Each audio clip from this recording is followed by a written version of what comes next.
Just apologies about that. I just need to set up the live streaming.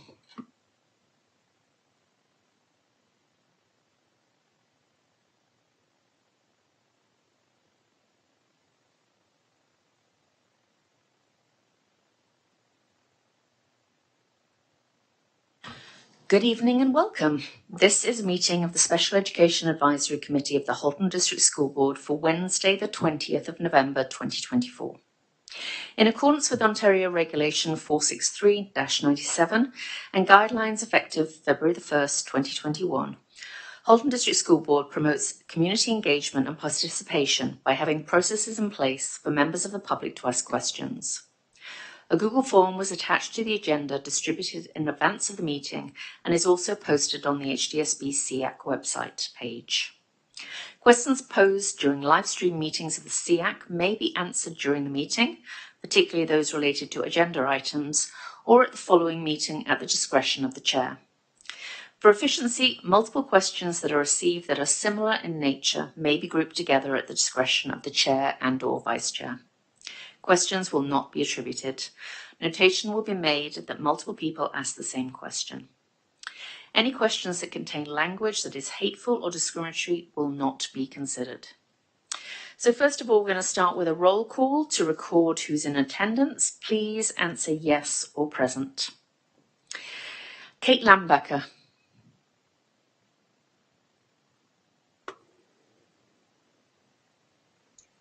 Did that unmuting not work? Present. Okay, great, thanks. Amanda Winch. Here. Jennifer Lagar. Present. Alison Brindle, I'm present. Nadina Torek. Present. Melissa Dockery. Present. Sophia Siddiqui. Present. Erin Ruppel and Erin Sproul both sent their regrets. Kaiser Klaassen.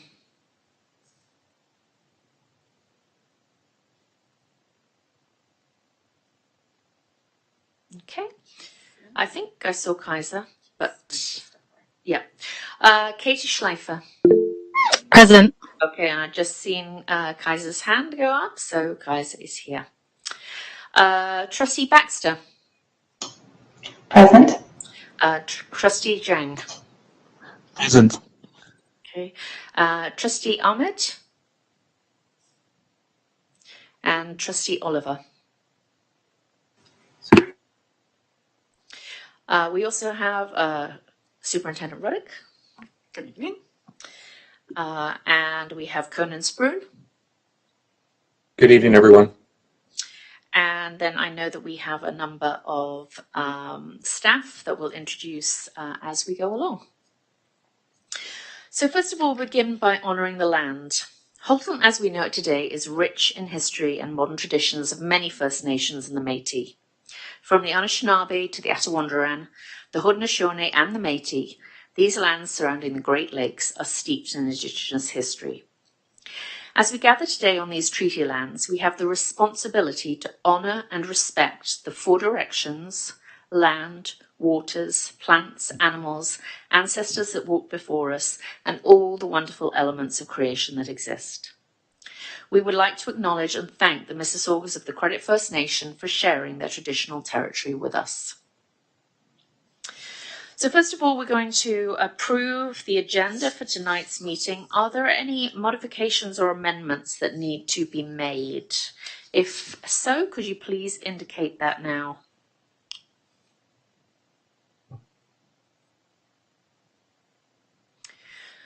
Okay, not seeing any. Would anybody like to move a motion to approve the agenda? Amanda, thank you. And would anybody like to second the motion?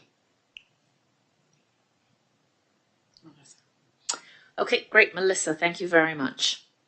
So, does anybody have any opposition to the agenda as it stands? If you oppose the agenda, could you please indicate that now?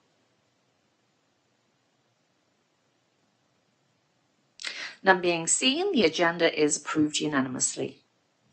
Next is the approval of our September the 11th, 2024 meeting minutes. Are there any errors or omissions that people would like to bring forward?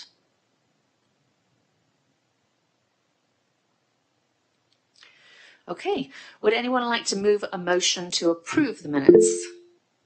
Amanda, thank you. Anybody to second?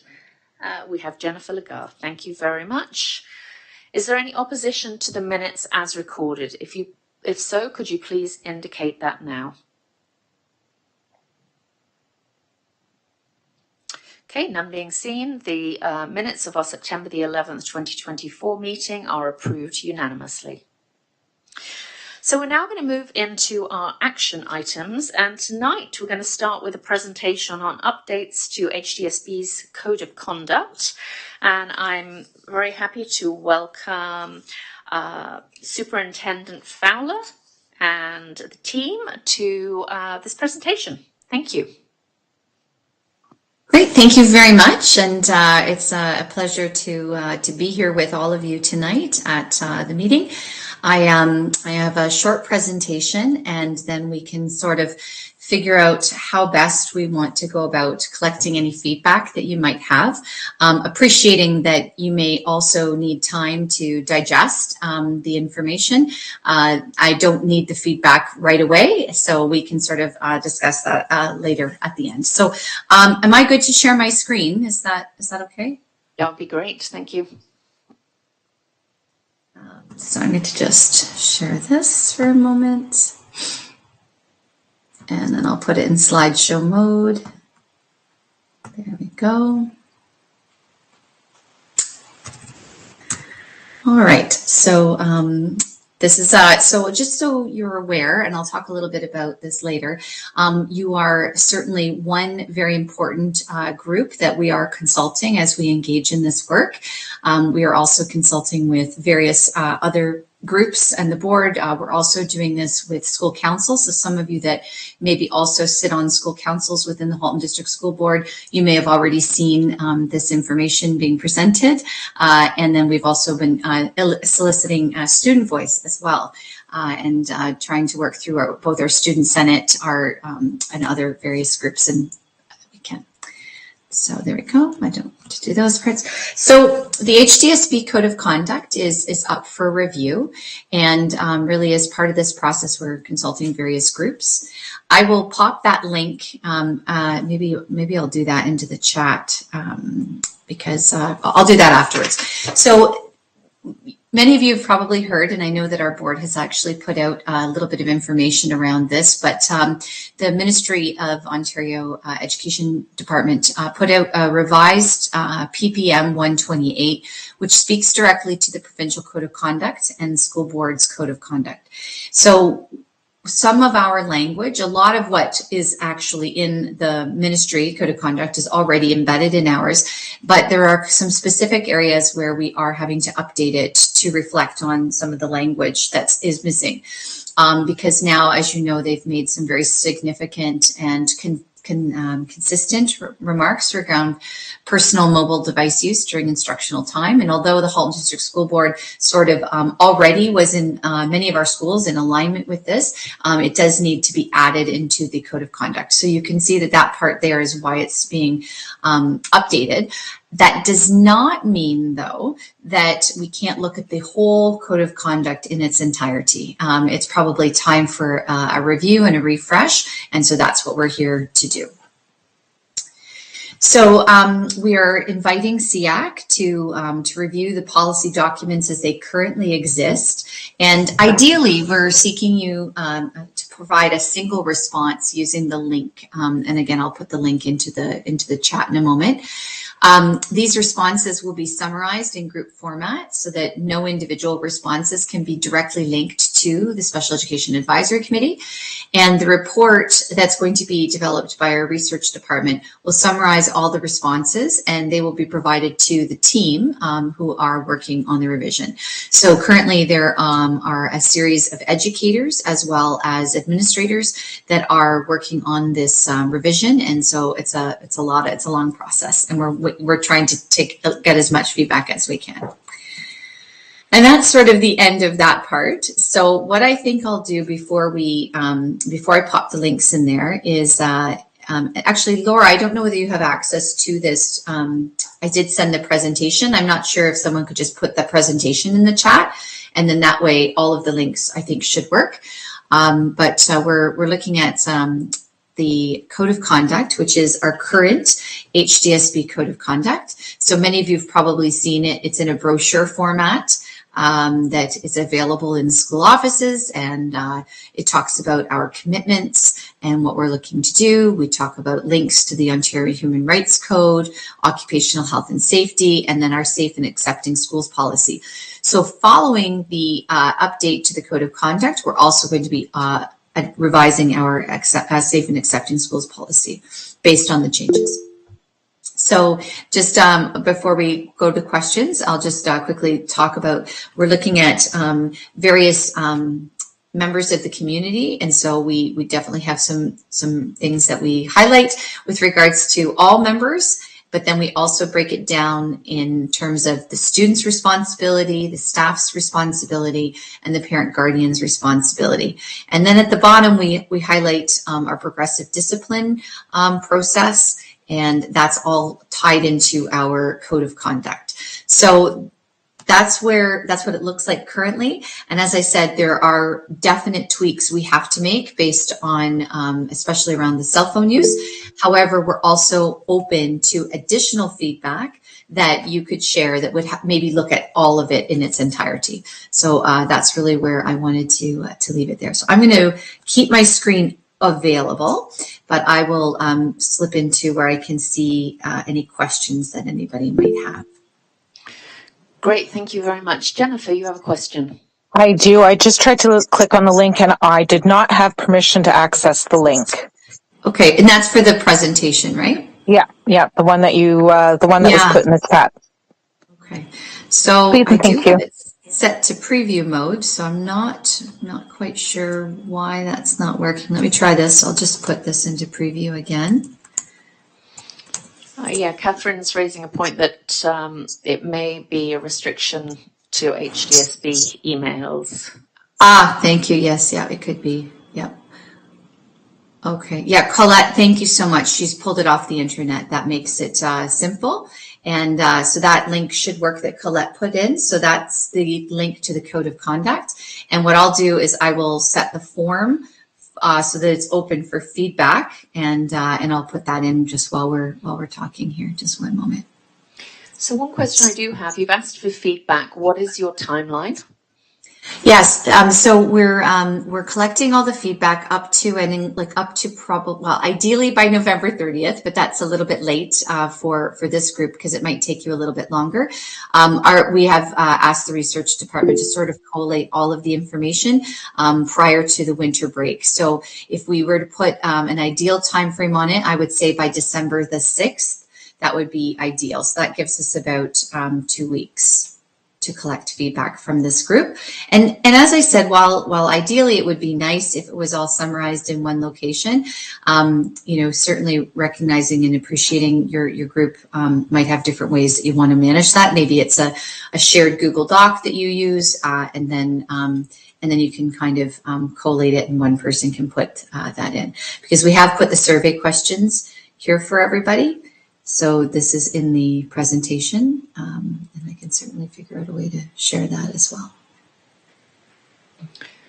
Kate, you had a question.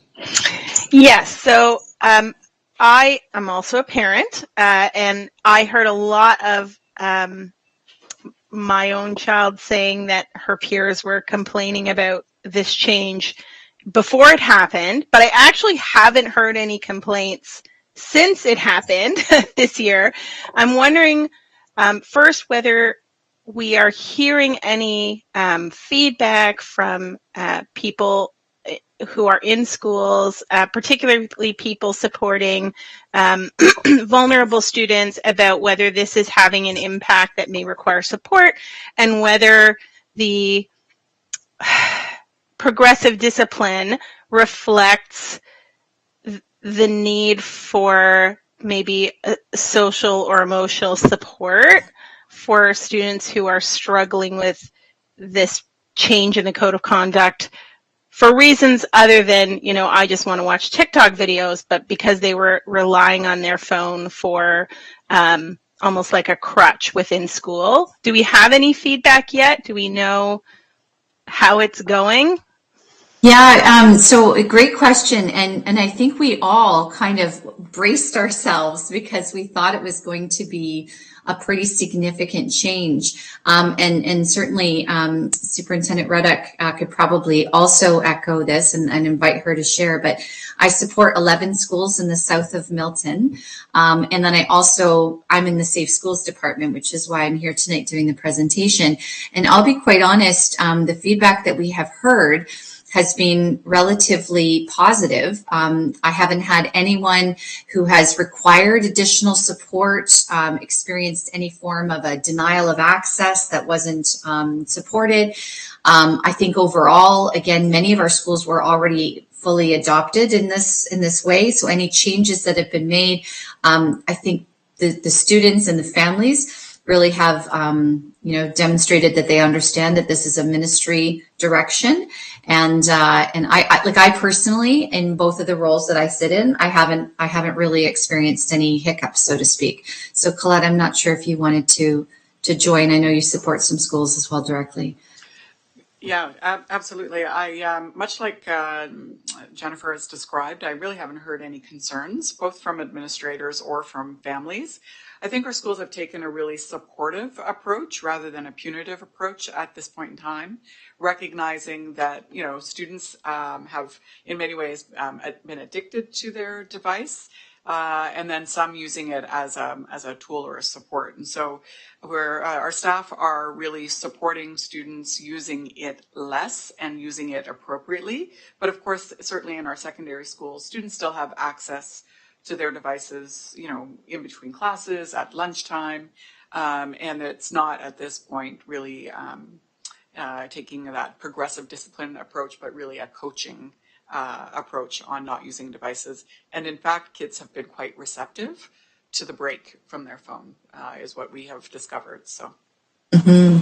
Yeah, thank you. And that's a really great point. I think in general, anything to do with our progressive discipline is really, it is about education and it is about learning. That's what we're here to do. So appreciate that input, Colette. Thank you for the question. Are there any other questions? Melissa. I just had a question. Sorry, I'm going to turn my camera on. I just had a question about the dress code. When I look through the dress code commentary, it's mentioned in the student's responsibility to adhere to a school dress code that supports the board's dress code and uniform policy. So I'm curious about that. Number one, is that well established, different from school to school? And then further down, it says the staff's responsibility is to communicate and monitor school dress code that supports the board's dress code and uniform policy, but it's not listed on here. So I'm just curious where students would find that information and would that be listed for them? Because, I'm actually speaking as a teacher myself.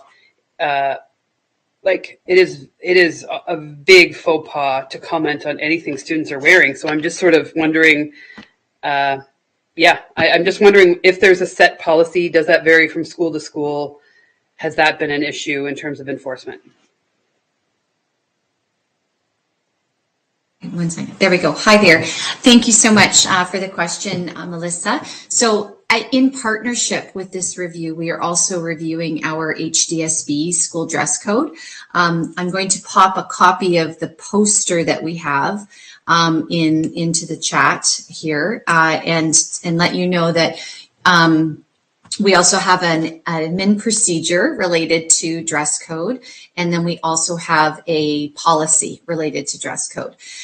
Schools have to consult their school councils around dress code, but it's mainly the dress code is consistent across the entire board. Where there may be differences is if people are potentially considering looking at a uniform policy. And that's when the really significant consultation comes into effect. But our AP, as well as the poster, they're under review and they're being revised as well. So I didn't bring that portion of the conversation to tonight's meeting because we were going to talk about the code of conduct, but they do go hand in hand, and both are in the process of being feedback is being given. So I believe when you get to the survey portion, it may also talk about dress code. So I would welcome any input that the group has. And I think very much like the Hamilton Wentworth board just came out with a revised dress code. And I do think that if anything, we're going to be, again, just grounding the things in a human rights approach, and recognizing that, you know, unless the item of clothing is harmful or discriminatory or anything like that, but otherwise, absolutely, we want children to feel comfortable. We want to affirm their identities through how they choose to express themselves, and we will probably end up with potentially less specifics in our dress code than you perhaps see on this document here. But if that was feedback you'd like to share, I do believe that in the document you'll be able to provide feedback on dress code as well if you'd like. Good. And so just a follow-up question, like, is there mention of a dress code directed towards staff? So we do not have a staff dress code, no. Okay, thank you. Are there any other questions at this time?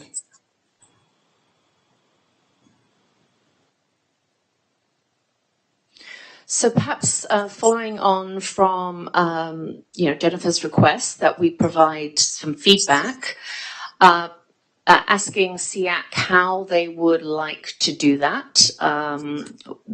Obviously, this needs to be done before our next meeting. So we really need to have some time to look at the documents and to, reflect on them as they are now, and how best we could support all students, but in particular students with exceptionalities. So does anybody have any suggestions or thoughts about how they would like to go about the process of providing feedback?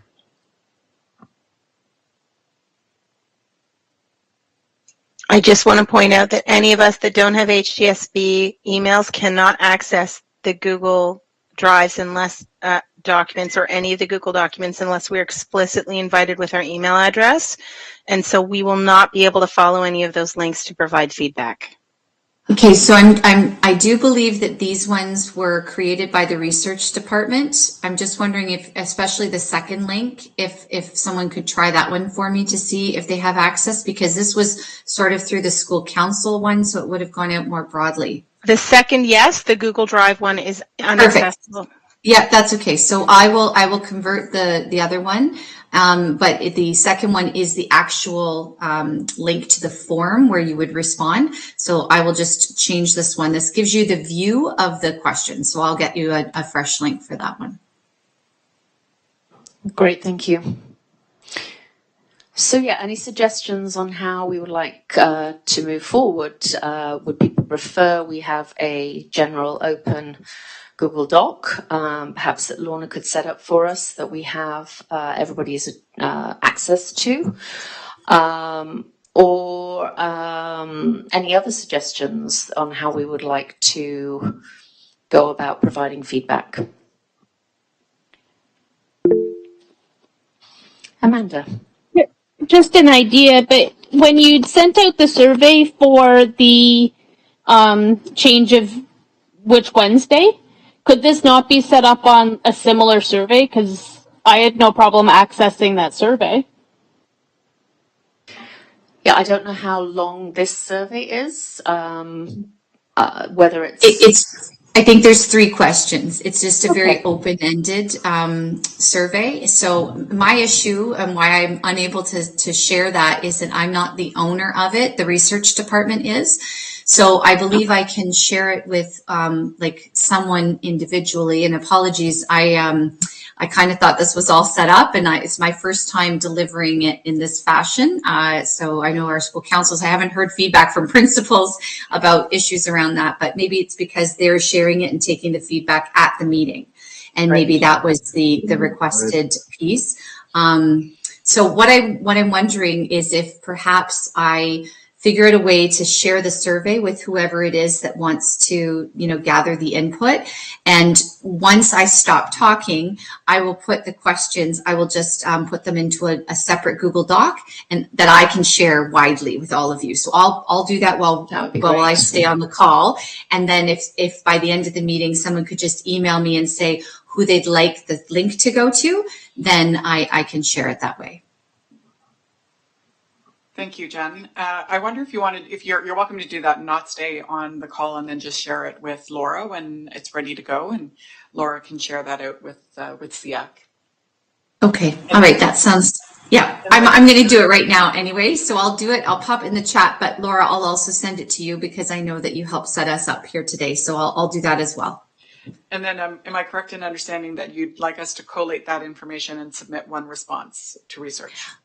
Yes, ideally. So as we know, and we were very clear in our research with the research team, though, that there could be differing views that want to be presented. So within the survey, as I said, it's a very generic and open-ended sort of feedback box, so you can capture it all. It's not like you all have to agree, if that makes any sense. So we can basically just cut and paste all the different responses into the. You got it.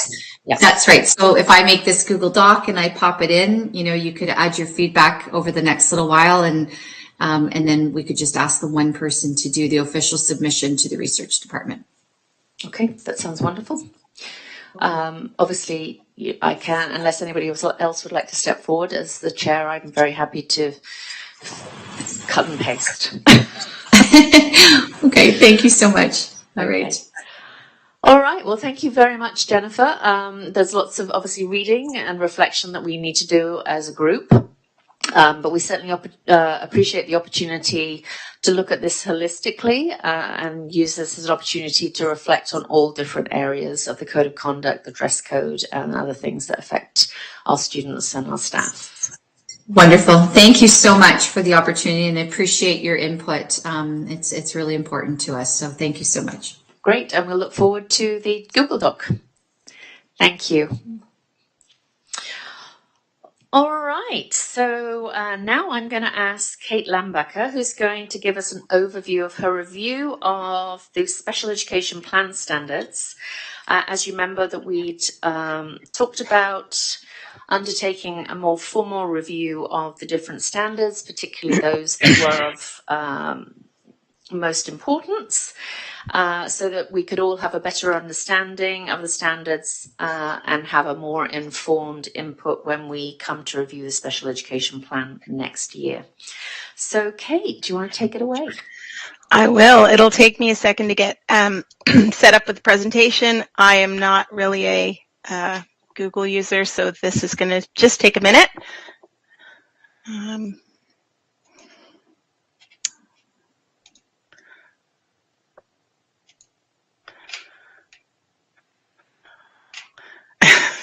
I promise it will just take a second, I think. No all right.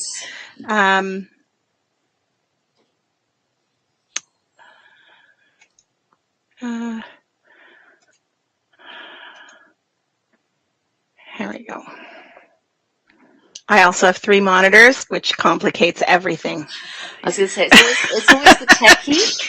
It's always yes. the techie person.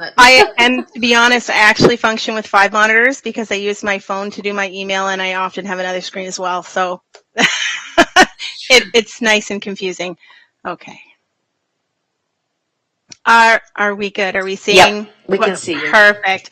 Okay, so a bit about the goal of why I wanted to do an overview. So I wasn't present for the original request, but I felt like people wouldn't be able to volunteer for sections of it without understanding kind of the overview and what the parts were. So the goal of me putting this together was to give everyone access to all of the resources and specific legislation and guidelines that you would need if you are going to step up and do some sort of sub-presentations on some of the more detailed sections.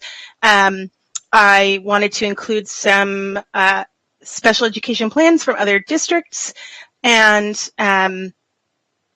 try and cover some of the overview-y stuff around the regulations without going into some of the specifics about particular sections that we as a group need to pay attention to when we are reviewing the plan. So with all that said,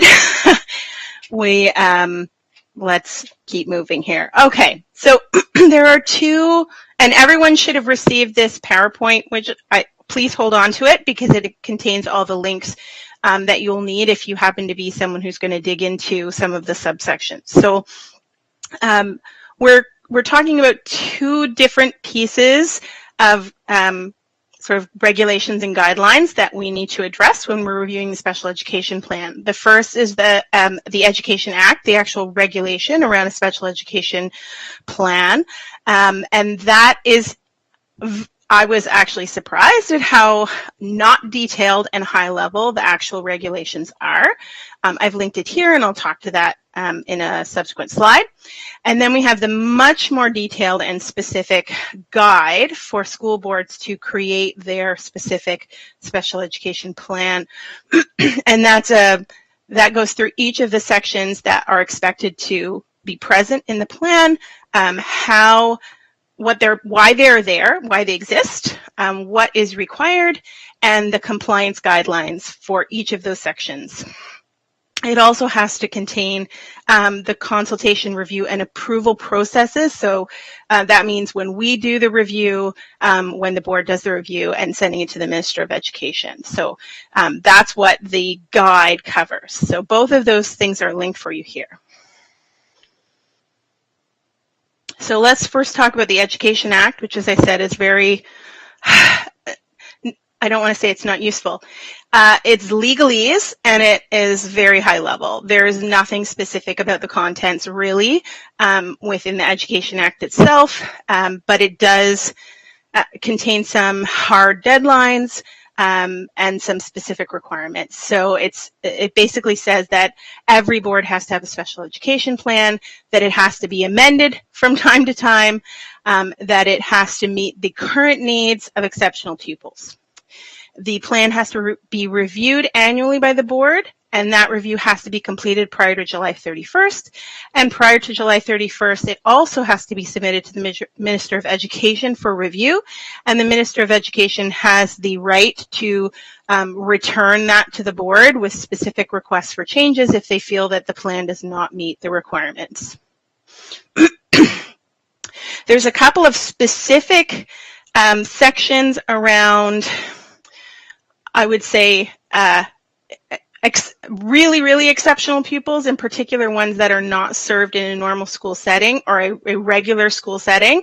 So children that are in developmental preschools, children that are in other kinds of facilities outside of a school, and the regulations around the board's obligations to have the plan meet their needs outside of a regular school setting.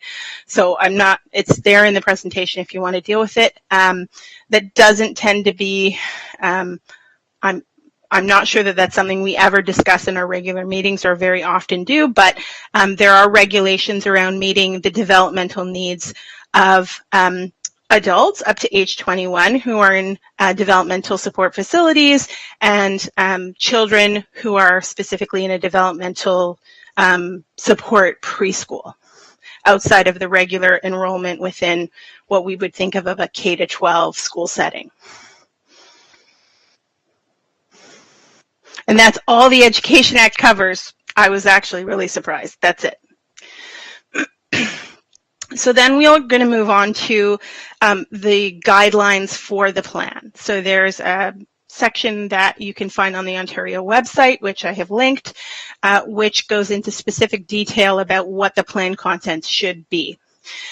So each of these are sections in the requirements of that particular document. So when I say introduction, that's not me introducing this to you. Literally, the introduction is one of the expected parts of the plan that gives an overview of why the special education plan exists and what the expectations are of that. So understanding that the special education plan itself is intended to be able to explain to anyone who is reading it, including parents, why the plan exists and what its purpose is. So the introduction section is really intended to communicate to anyone who reads a special education plan what a special education plan is, why it's there, and what its purpose is. The second thing is the consultation process. So this is what was defined in the regulations. So the special education plan has to explain the consultation process that the plan has to go through, how various kinds of feedback are incorporated into that.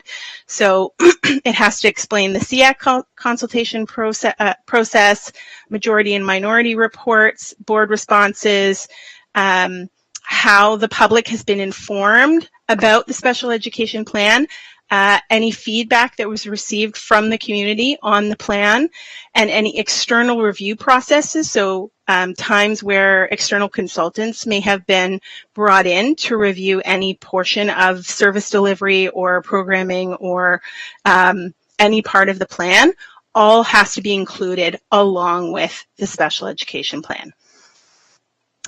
The next section is the big one, the one that we as a group are likely to need to sort of assign people to explain each of those subsections. So I have another slide on that later explaining what each of those are.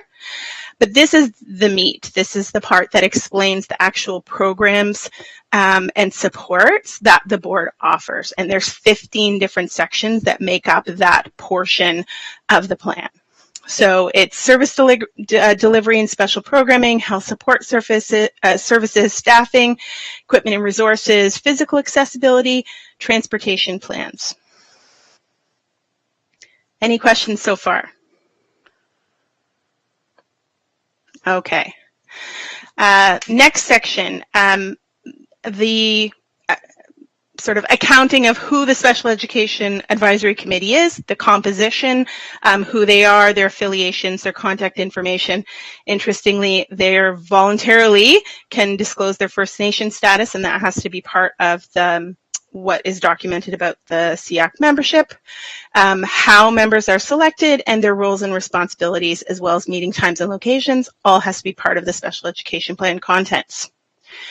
Any coordination that the board does with other ministries and agencies in order to provide services needs to be documented. This is to cover things like handoffs between other service delivery agencies and the board's own internal service delivery, or transitions between different settings, so a preschool, a treatment program, a correctional program, a community partnership program, anywhere else where someone may be receiving support. The special education plan is supposed to indicate how they manage transition between those settings, and also has to identify the person responsible for managing those transfers.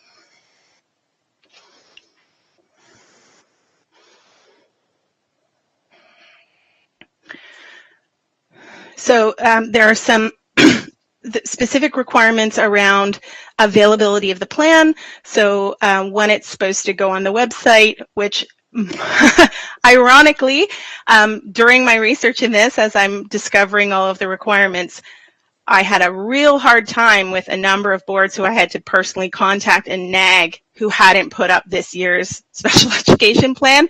And at the time of me sending an updated presentation, there was still one of the boards in the links at the end of the slide that still hadn't put up this year's special education plan on their website. Naughty, naughty. But HDSB was not one of them. You'll be happy to know. So there's specific requirements about when the public has to have access to the plan, and so that they can give feedback, and so that obviously they can reference it in terms of supporting students and so on.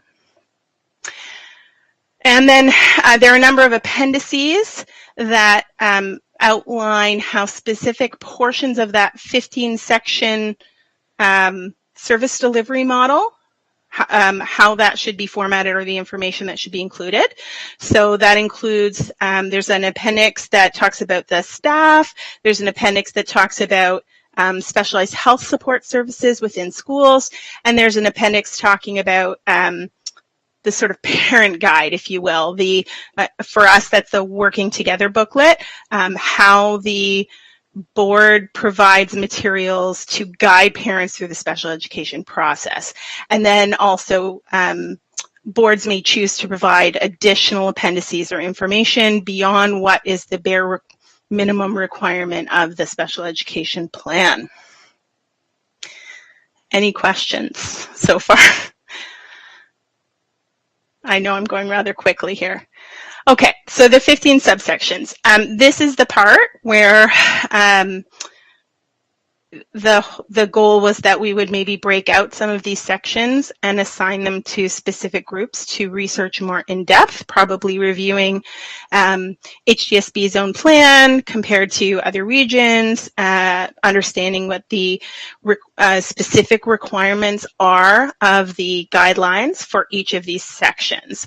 So the sort of general model or philosophy that the board has for special education, roles and responsibilities, early identification procedures, so that would include things like the CCAT or other sort of methods and processes by which children are identified, and intervention strategies, the IPRC process, various assessments, and so on. So I'm not sure that does any good for me to read them out one by one.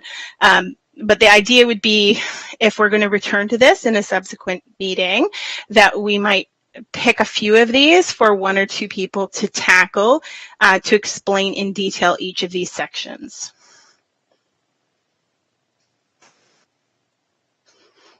And then I have included, I just randomly picked 4 school boards, but I've included a number of sample special education plans because I think it is worthwhile to understand how other boards are presenting this information. I think fundamentally they all are following the same principles, and so and the same kinds of regulations around identification and so on. And so there's a lot to be gained by understanding both what they're doing and how they are explaining what they are doing. So I encourage you to have a look at these and perhaps some of the other regions as well to see how that compares. Overall, they all have to have the same contents, but they don't all organize it sort of numbered exactly the same way. So if you're looking out for an exact one-to-one numbering between one board and another, that's not happening, but they all have generally the same headings or the same content because that's what's required by the guidelines. So it's not like they're numbered in a way where I say, you know, section 2.1A is this, and there will be exactly the same section in one of the other boards. That's not the way it is, but they do all have to have the same content, and for the most part, they have used the exact titles of the guidelines, which makes it easy to sort of compare. Okay, any feedback or questions? Well, first of all, I'd like to thank you for doing this, Catherine. It's, I mean, we've all reviewed special education plan, but it's really important for us to go back to the fundamentals and see what is it we're actually supposed to be doing and what are we supposed to be reviewing, and the regulation and the guidelines behind that. So thank you very much for doing that. Again, I think one of the things that we did identify was, you know, how do we want to go into these more deeply? And I think that there is an opportunity for us. And then, you know, who would like to do just different sections, and how do we want to do that process? So while you were reviewing it, I'm not cutting you off, am I? No. One of the things that, you know, I just wondered, did you have any thoughts when you were developing this presentation about what might be a good strategy to use? So I will be honest, nobody should waste their time reading the Education Act. It is just legalese and provides no practical information. So I've linked it, but I don't believe there's a big benefit in going any further into that part.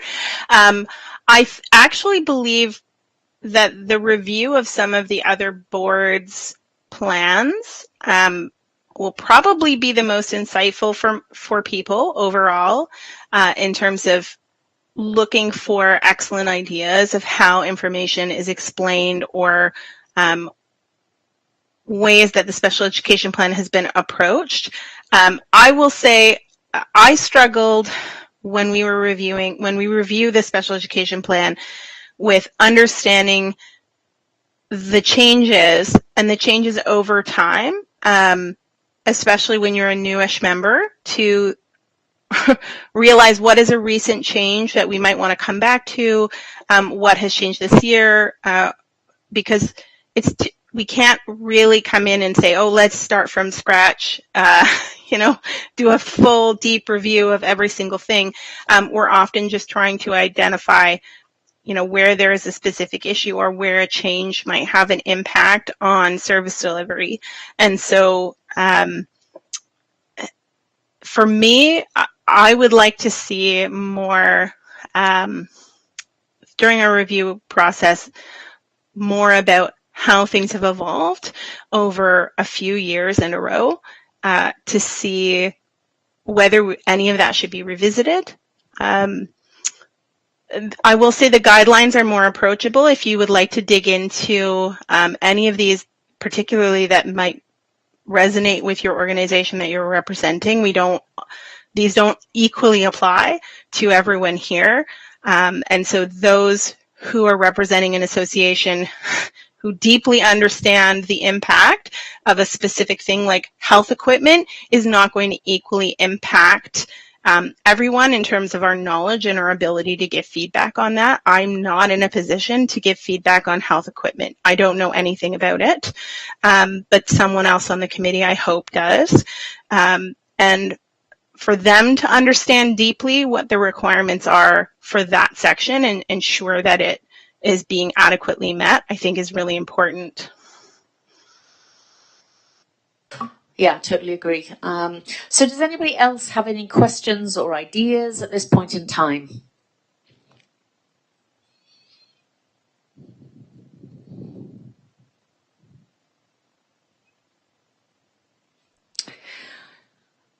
Would anybody... Amanda. Sorry, I was just thinking, but if anyone is struggling with the legalese of it, I can help in that department. Brilliant, thank you. Trying to work out the best way forward. Our special education plan comes up for review in June? May? May. Comes up for review in May. And obviously, if we want to tackle a number of these issues or go through them, that's going to require some work in advance of that. So I wonder whether there is anybody who would like to volunteer to look at a particular area, of other areas that SEAC sees as being particularly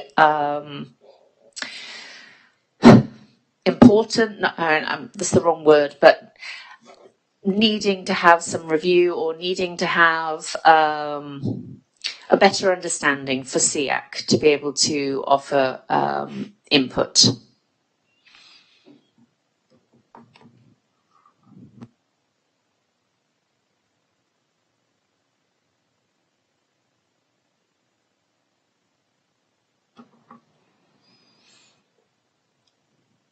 Any thoughts?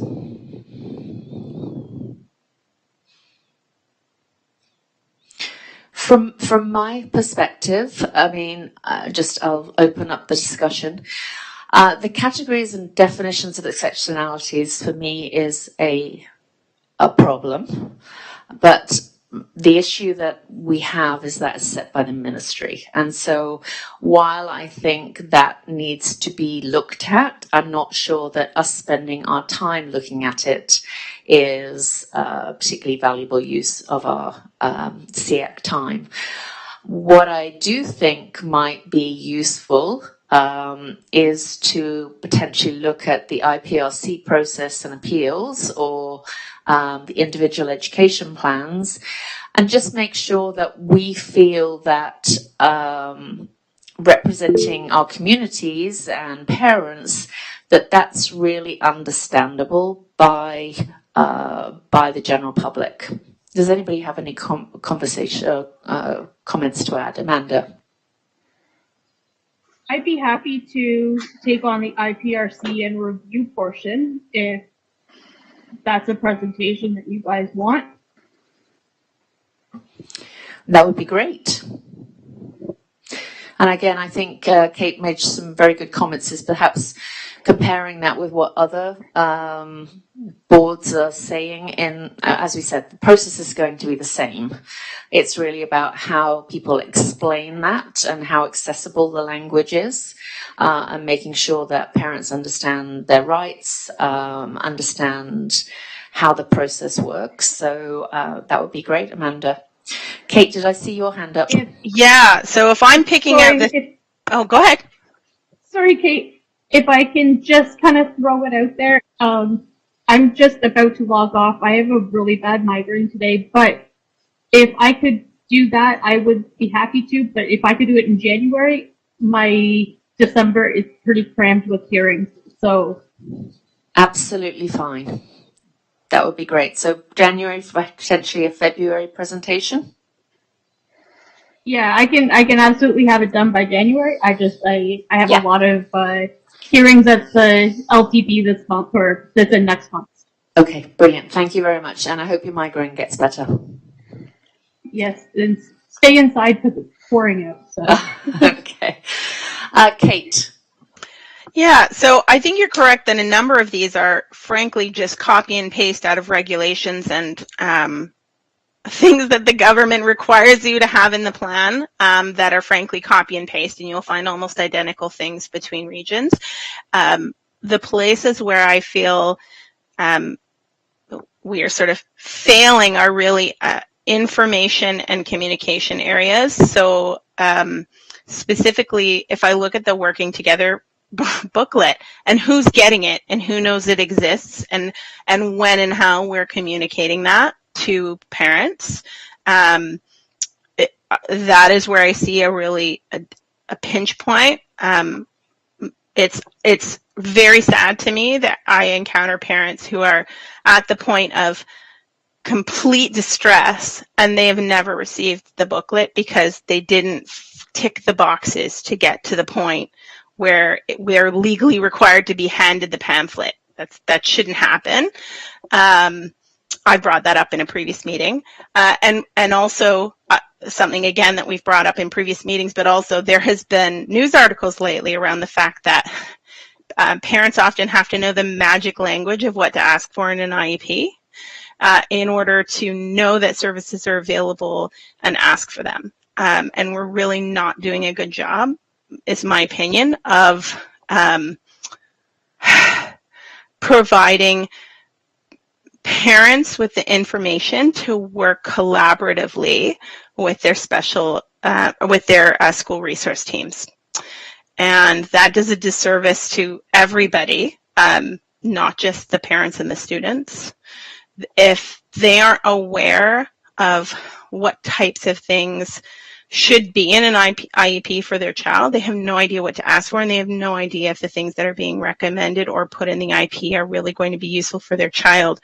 That's something I have personally struggled with things in the IEP that just didn't make any sense for my child, and me not being aware of the types of things that could be done, often at of no cost or very little cost to the board. This isn't a finance issue.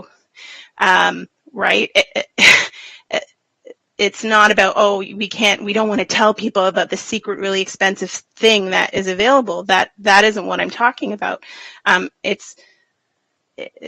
Parents have no idea. They have no idea. They're not educated. They're relying on their school resource teams and their certs to tell them, but I feel often IEPs end up being cookie cutter, and parents don't understand the process and they don't know what to ask for. And we're failing everybody by not having a different model of communicating or managing that IEP process to make sure that it is effective and not just a rubber stamp process. It's a personal beef of mine. I feel like IEPs are a rubber stamp process that they get shoved in my face and I get told to sign it. And if I have a beef, then I have to figure out who to beg to have a conversation to get it fixed instead of a collaborative process or something where, when I was a new parent dealing with an IEP, that I had any idea what should be in it or what it meant. I was never provided with the resources to work collaboratively. So if I'm picking out where we as a group can try and make a change that isn't a cost change, because we all understand the financial constraints that everyone is working under. I think there have to be resources around how we make information available so that families in particular can do better at being part of the support system. That's my million cents. I totally agree with you. I have a question then for Colette. Is that communication piece, which I think, staff try to do, certainly the board level, that's the aim, but sometimes, it gets lost. Is that something that should be in the special education plan, bearing in mind that that is a government-directed document? Or are we saying that there needs to be something else, whether that's a rework of the working together document or whether that's a development of a policy that we'd like to see that it instructs how information must be made available, or what, how we can get this into the hands of people as early as possible in the process and have somebody actually explain it to them. I don't know quite where our benefit or the benefit of having this group of people would be for the board. So I think we're talking about a communication about a few different things. One being communication and collaboration around IEPs, and then another being the communication of the working together document and accessing processes within special education. So maybe I'll start with IEPs, and I think there's a lot of value in us talking as a group around what we would like to see in that standard of the special education plan, and then what that looks like in terms of mirroring that in the working together document. I would say that the goal is always collaboration, and how that translates in schools. I think the vast majority of our schools do a very good job at collaborating with parents where parents want collaboration, because we have to recognize that all of our parents are in a different place in terms of their ability or interest in collaborating at various levels or at various times in their child's education. So the intention around a process to engage with parents is there, and we recognize that it needs to reflect also the needs of parents. So some parents want more collaboration or a different form, like a face-to-face meeting versus a paper form to complete that's taken back and reviewed. So I think there's a lot of value in talking about what we believe philosophically, and then what possibilities could look like in schools in terms of implementing that. So I think that is a good use of our time. In terms of the working together document, we do have certain vehicles for communicating that. And I think the nuance and the challenge for staff is providing it at the appropriate time, which the ministry requires us sharing it at the first SRT, because that is the entry point into special education. We also need to recognize that not all families see special education as an asset or as a support. Not all families would welcome being handed the working together document. In fact, some families would be quite offended and see it as oppressive if we simply handed them the working together document as a teacher was engaging in a conversation around a student's area of learning need, for example. So we need to make sure that we're respecting our families, and we are respecting the diversity of our students, and providing it when we are obliged to provide it, no question, and then making sure that it's accessible at all other times to families to access. I think what I'm hearing, though, is ensuring that there is an awareness that it exists. And so that is something we have been talking about. One of the things that we have been promoting is having our special education resource teachers having the working together document as a link in their signatures. So anytime a parent is in communication with a CERT, they are seeing that as a linked resource in the body of our email. But we want to be sensitive. So I completely appreciate that awareness level for all of our families is not necessarily where we would want it to be. But we also know that we don't want to offend families who receive a document for special education when that's not something that they are interested or open to receiving. Yeah, sorry, I'm interjecting without raising my hand here, but I absolutely agree. It's about awareness, not about singling people out. And there are many ways that promotion of supports and resources in a general way that went to everyone could avoid the stigma of being singled out, while still ensuring that the people who need to hear that those exist are hearing it before they feel desperate. And my issue is really that they should be getting to you before they get to me. Right? That doesn't make any sense that they're getting to me before they have seen what the support options are for them. Like, a desperate parent should not be coming to me before they come to the school and follow the school's processes. I should be being contacted by parents, when it goes wrong, not because they have no idea how to enter the right pathway to get help because they're unaware.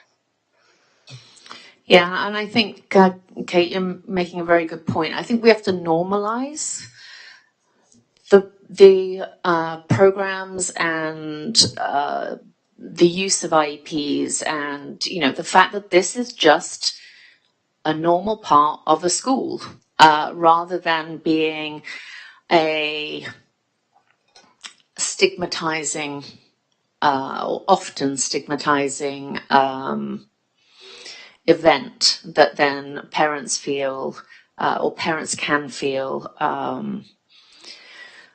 they don't want to be associated with. So if we can do whatever we can, I think getting emails out, links out with certs is a great idea.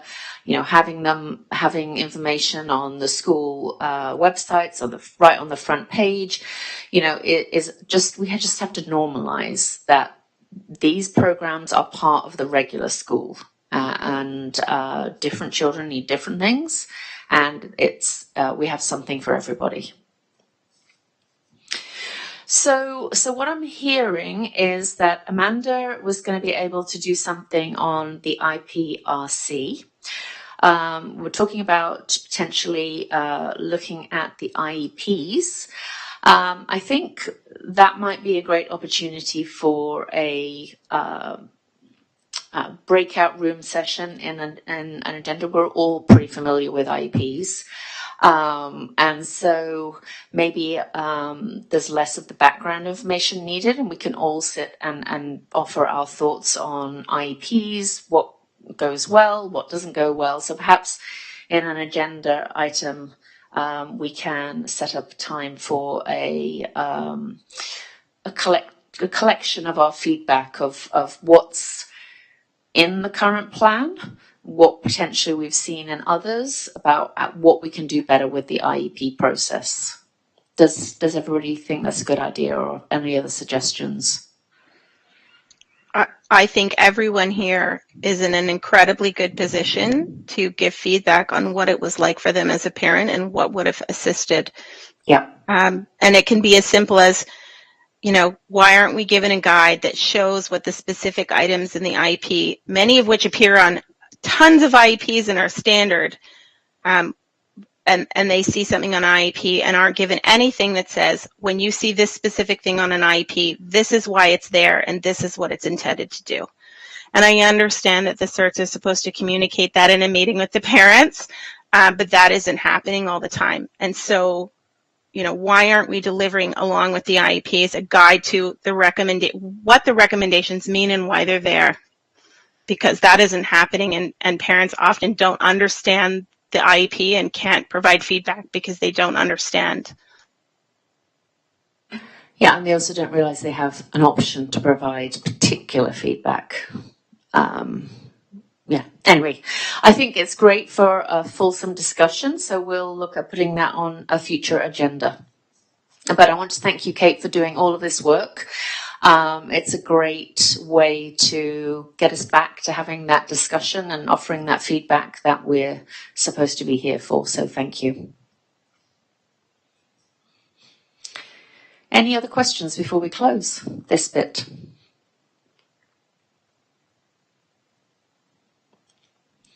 No? Okay. We're now going to move on to the final action item, and hopefully Laura can help me with this. As I mentioned, I will be retiring from SEAC at the HDSB in December due to a move out of the region. So we will be needing a chair. And so I put together a very brief presentation on what the role of the chair actually is, with the hope that it will encourage members to put themselves forward for consideration for this role in January.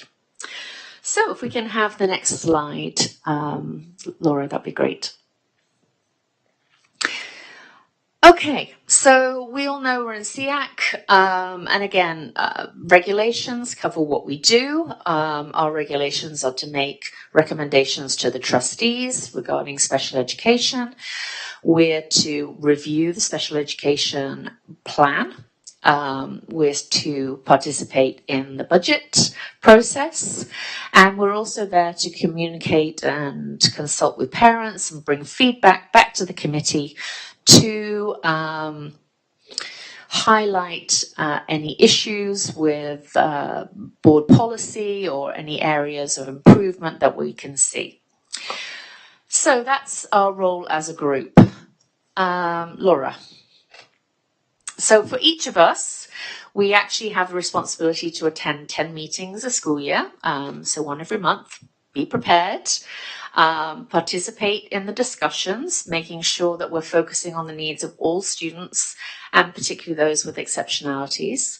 Again, be familiar with the Ministry of Education and the school board's policies and resource documents. And so I think this is an amazing segue from what we've just been discussing. And also, if you are an association representative, your role and responsibility is to canvass your members and bring aggregate feedback, not individual feedback, back to SEAC. So remembering that our responsibility is not to champion a particular case, but it's really to be an advisor, looking at general systemic issues that might be improved or modified. Thank you, Laura. So that's what we all do. The chair, it's really not a lot of work. Basically, I spend about maximum 30 minutes a month meeting with Colette, Laura and Vice Chair to set the agenda, building off requests that have come in from SEAC members of things that they would like to see, plus things that are going on in the board where there are staff groups that would like to present to us, so the code of conduct, or it might be the special education plan. So it's things where there are things that are being done where they would like feedback from us.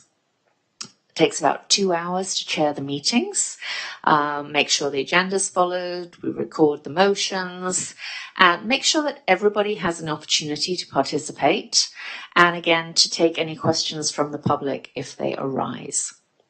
The final thing that occasionally happens is that the chair may have to write a letter to the minister on behalf of SEAC.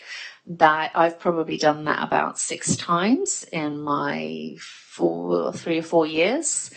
So it's not a large thing that needs to be done, and generally there's a good consensus on what we want to have done, and it's really just writing a letter and then running it through the group to make sure that a couple of people have checked it, and then it can go out. One thing to make clear is that the chair can vote if they're a voting member of the committee. So if you are a member of an association, you don't need to worry that you're going to lose your vote if you come and sit as the chair. Okay, Laura, thank you. So there are a couple of things that specifically relate to the chair, which are a little bit odd, but the chair and Colette have to be physically present in the meeting room. And that is basically so that we can let in a member of the general public if they wish to attend the meeting. The only way that you can get around that is if we put in a designate. So if I can't make it and then somebody else comes in who can let the member of the public in, then that will meet the requirements. But basically, it used to be easy. We were all in the same room, and so it wasn't a problem. But now we've gone to a hybrid model. The chair does need to be present in the building as much as possible. So that is one thing to consider. Laura, I'm not sure if there's anything else. Oh, yeah. So just going through the election process, you can nominate yourself, or you can nominate somebody else. Obviously, the administration will reach out to the person if somebody else has nominated them to check that they actually do want to be put forward for the role. You can also be nominated or stand on the day of the election. So in January, the first board meeting, there will be an election where, in the past we've gone round and just asked anybody if they would like to stand. If only one candidate stands, then they're acclaimed to the position. If multiple candidates stand, then there's a confidential election run by the superintendent. Then once that process has taken place and the chair has been elected, they take over and run the process to elect the vice chair. It is optimal if it is a member, not a trustee, because obviously the trustee has other roles, and so, but there is always the possibility for a trustee to take the position if that's necessary, which we've done in the past. So are there any questions about what it means to be the chair that anybody would like to have answered? As I said, I will be here next month. The following month will be the election, and I will not be here.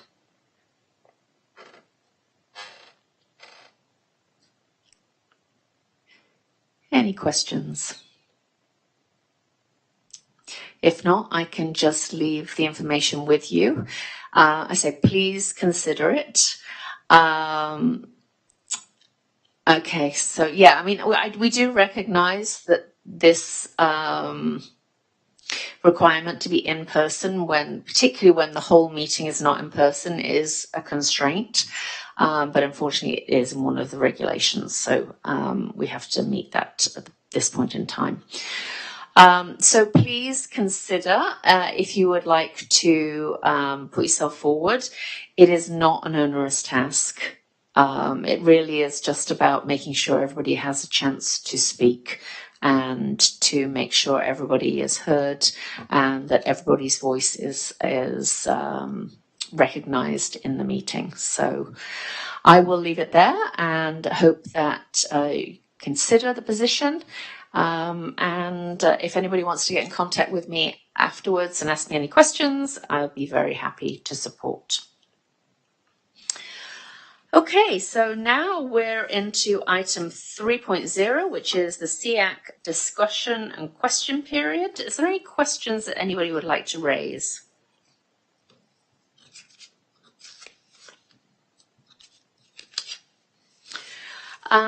Laura, I do have a quick question. Did the letter from Limestone go out to everybody, or is it just me that's got this?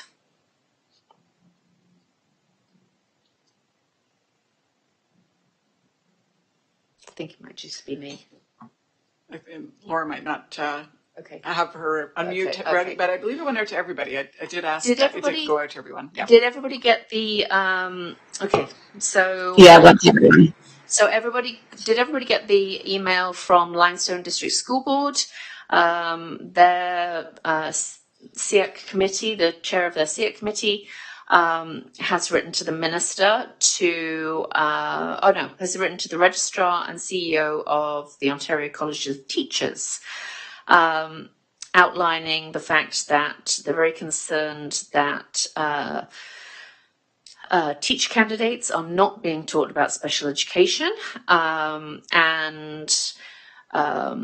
obviously there are special education AQs that people can do, but those are generally for people who want to go into cert positions, whereas we know that every teacher is going to be working with children with disabilities and exceptionalities, and so Limestone is putting forward that they would like all teachers to be provided with more education on what it means to support children with exceptionalities and special education needs.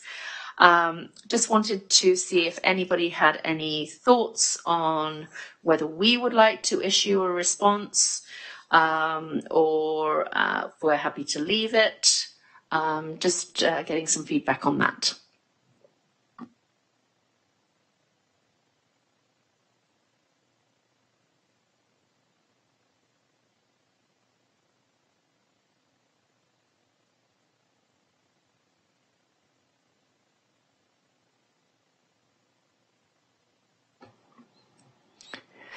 Okay, what I suggest then at this time, if SEAC doesn't have a strong opinion on this, is we will leave it and perhaps bring it up at the next meeting, give everybody a chance to review it, and then see if there's any feedback wanted. If not, we will leave it and move on to our other items.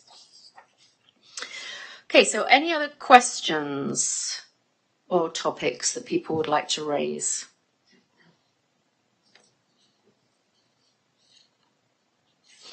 Okay, so we're now at item 4.0, which is communications to SEAC and the superintendent's report. Thank you. Just a couple of things, and I'm going to turn a few things over to Conan to speak about. The first one being our ASSDP Saturday sessions. This is an amazing initiative we have supporting students with autism and their families. And Conan, do you want to share what's been happening this year? Yep, so it's a continuation from last year. We offered this twice last year with great success. So it is a coaching program for parents and caregivers of kindergarten students who have a diagnosis of ASD. Basically, some of the coaching sessions, what they include is basically play-based modeling and coaching. We do some setup and play and turn activities, individualized strategies for communication. We also do some teacher-led individual and group activities, and the parents get to interact with the educators in the actual classroom. We have about 23 families this year, almost 25. I think it's 23 or 24 at the exact number. It's been a great success again, and we're going to continue to do it in the spring. As Colette mentioned, there's 8 coaching sessions, and it goes every Saturday at Alexander's Public School in Burlington until December 7th. And then we're looking at running it again in the spring at a sort of a different location somewhere in Halton to be decided. Thank you. And this it comes from special ministry funding for this after-school program. The CCAT, which is the Canadian Cognitive Abilities Test, is the screening program that we use for our grade 4 students, and that has been completed this past October. And so the results of these assessments are used to determine whether students meet criteria for the gifted program, but it also assists classroom teachers on understanding a little bit more about student profiles. The timelines for receiving results, reviewing results, and if students meet criteria to access a self-contained gifted is all posted on our website. If anyone wants to learn more, it's on the special education landing page. This time of year, it's hard to believe, but we're already talking about secondary school and transitions to from grade 8 to grade 9. So our schools have all hosted open houses for our students. And similarly, we have hosted CPP information nights for our families who have children entering the Communication Pathways program, which is a self-contained program for students with mild intellectual disabilities or developmental disabilities. But we've also been working on ensuring that all of our students have a smooth transition from grade 8 to 9 across all of our program pathways, and we really encourage our families to get engaged and participate in those transition meetings to support their child's strengths and needs as they transition into secondary school. And on the topic of secondary school, we did have a question from a past SEAC meeting around secondary school and athletic programs for our students in CPP, much like we run the special athletics track meet. And Conan's going to share a little bit more information about what that looks like in secondary school. Yep, so I can speak to that. Thank you, Colette. So we have multiple events that are scheduled throughout the year for our CPP students. So we have approximately very close to 300 CPP students in our schools over across 7 programs. And we've offered various different events that are going on throughout the year. One which is coming up is bowling, but we also have events such as soccer, baseball, basketball, and track and field that goes right through till June. Also, we do have a strong connection with the Special Olympics Ontario organization, and we are looking at partnering with them more for more opportunities for students to access events that would be through an expression of interest within the school, directly tied to some of our schools that host CPP.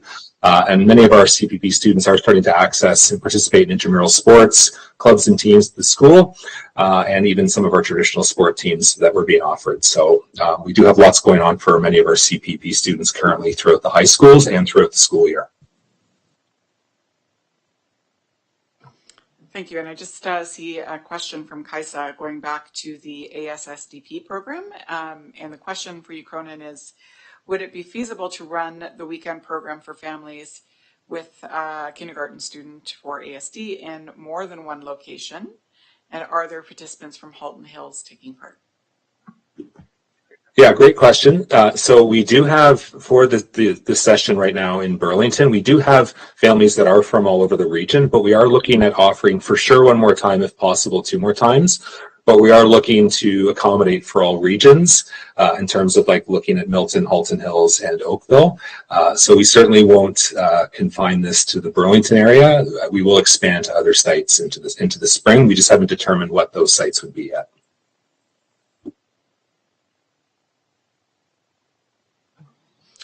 Okay, great. Does anybody have any questions for Superintendent Superintendent Ruddock?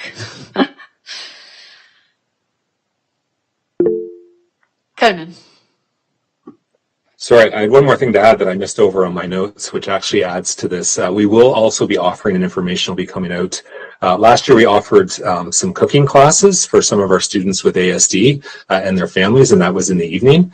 Last year, we did have one site where we ran in Burlington, but in terms of Halton Hills, it does look like we're working with a site with Longos. Longos that is, it looks like, in Halton Hills in Georgetown, where we're hoping to offer that program a well expanded, not just confined again to Burlington, but out into Halton Hills as well too. But stay tuned, there's more information to come on that shortly. Just had a quick question for you, Conan. We're talking there about sports opportunities for students with accessibility issues. Are there, in the school setting, do we have, do our teachers make sure that gym, PE, whatever you call it, is accessible for all of our students as they participate? How do we do accessibility in the regular school setting for phys ed? Yeah, that's a good question. I think there's sort of a 2-part to that type of question. We do look at not just the actual facility space and access to the facility space in terms of how we, make our gyms more accessible and our change rooms more accessible and our spaces more accessible. We're also looking at, so I partner and we partner a lot with our facility services. So we have one of our general managers, Michael Wildfong. Him and I regularly do site visits in terms of sites. As an example, we're just at a high school last week where we were looking at some more accessibility doors in terms of being able for students to access, and widening doors for certain students who may need more widening access in order to be able to access certain gym areas and certain change room areas. So we look at that facility piece as well. We also look at, in partnerships with my IPLs, we look at actual equipment pieces. So, if there is certain types of equipment in terms of, a good example is basketball. We were looking at more accessible basketball nets for a couple of our particular sites to accommodate some of our students in order for them to access some of the basketball program. So we do that as well too. The other part that we also do too is we do regularly partner with our friends in school programs as well too. So the IPLs, I do have 2 IPLs who are very much linked to our school programs, where we look at the curriculum and we look at the OFIA documents and look at the phys ed documents in terms of, are we ensuring that we're incorporating our students who have, intellectual disabilities and physical disabilities so they can, access the curriculum as much as possible. So that's a resource that our gym teachers in our schools can access to ensure that we can incorporate everyone into the gym program. And I'd just add that in school programs, they have also an 2 instructional program leaders that support athletics. And they will support teachers who are teaching phys ed to make that program more adaptive to these, if they have a very specific student with a need, or more broadly. So they do provide that site-specific coaching based on the students that are in the class. Great, that's wonderful. Thank you. Any other questions? Okay, we're going to move then on to association reports. Are there any associations that would like to provide us with any information?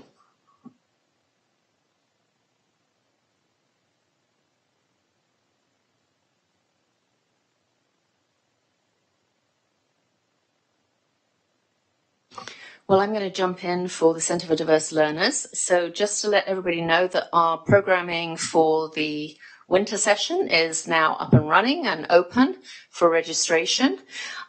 We have literacy programs and multisensory math programs, and those are through funding, I believe, are offered free of charge for small group programming. So a great opportunity for families to get some additional resources, all following the science of reading, and also best practice for multisensory math for students, neurodiverse students. So that is available. If you just want to go onto the diverselearners.ca website, you'll find all that information.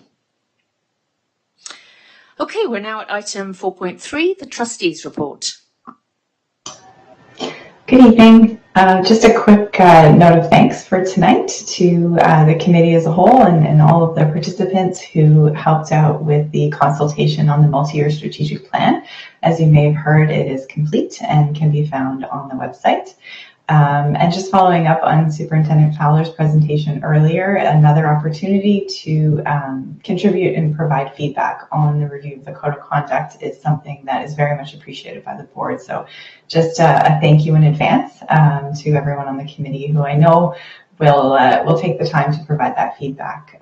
The board really values consultation and student, parent, and community voice. So I just, on behalf of the whole board and all trustees, thank you so much for the work that you do on this committee and for that consultation and input that you provide. Thank you.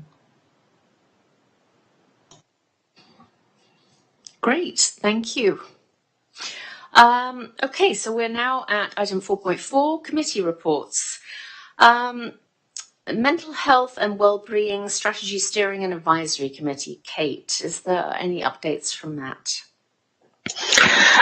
There has not been a meeting this year, or I have not been informed about it. Okay, great, thank you. There's usually only 4 a year, so okay. I'm assuming there will be one soon. Okay, great. And I don't know if did we assign anybody to the Accessibility and Coordinating Committee? I don't believe we did. I don't think we had a volunteer. Yes. So again, if anybody would like to step forward to join the Accessibility and Coordinating Committee, I will get Laura to send out some information, because obviously one thing that's key is the times that they meet. So we'll send out some information on that. And if anybody is interested in joining that committee, that would be wonderful. And then that can provide feedback to SEAC as to what's going on in terms of improving accessibility in our schools. All right, so now at item 5.0, the next agenda or order paper, we've added for January, potentially February, we've got a review of the IPRC.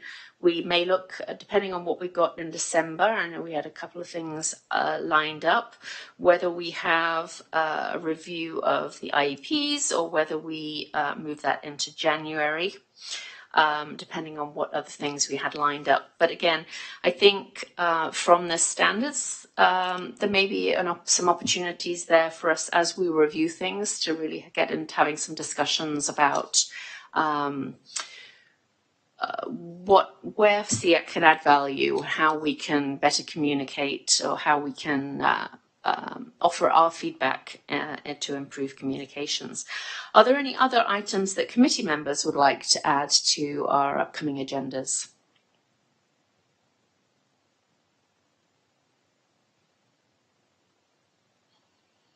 Okay, so again, if anybody thinks of anything, please do just send me an email and we'll be happy to add that to the list of items. So we are now at item 6.0, having got through the agenda completely. At 8:32, I will call this meeting adjourned. Thank you, everybody, and we'll see you on December the